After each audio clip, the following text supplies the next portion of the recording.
horse.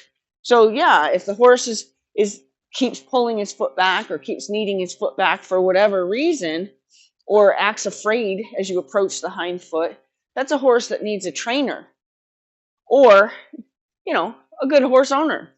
But don't let, if your horse is having a hard time with their feet, please, please, please get a trainer.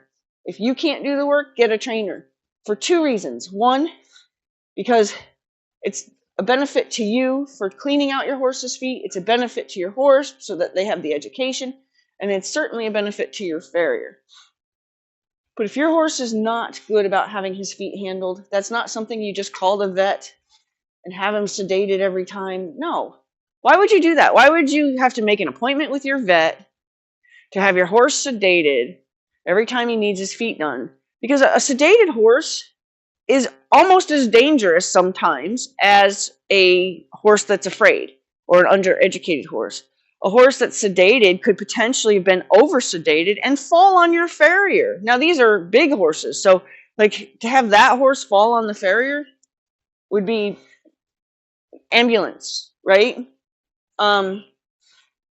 So educate your horses. Educate your horses for the farrier.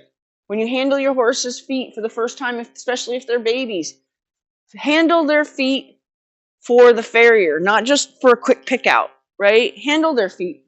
Pick up the front foot, right? Pick the front foot, do whatever you got to do.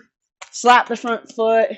Put it between your legs like the farrier does. Pull it out in front like the farrier does to put it on a stand. Hind feet. Pick up the hind foot. Pull it forward like he puts it on a stand like the farrier does. Pull it way back behind him like the farrier does. Slap the bottom of him. Prepare your horse for his future. His future of having shoes maybe. His future of trims. But prepare your horse with the education he needs to work side by side, cooperatively, with the education he needs to be a good citizen for the farrier. But don't leave all that stuff for your farrier to do for you. Your farrier is not the person that trains your horse to be good for the farrier. It's just unfortunate that sometimes has to happen because it's for the safety of the farrier. But not all farriers are willing. Not all farriers are willing to teach your horse to be good for the farrier. A lot of farriers will wrestle through the first visit. Sometimes not even do that. Sometimes say, sorry, this horse is not, I love my back more, or I like my legs or my feet more, that I'm not willing to take on this client. Like I can get other clients. I don't need you.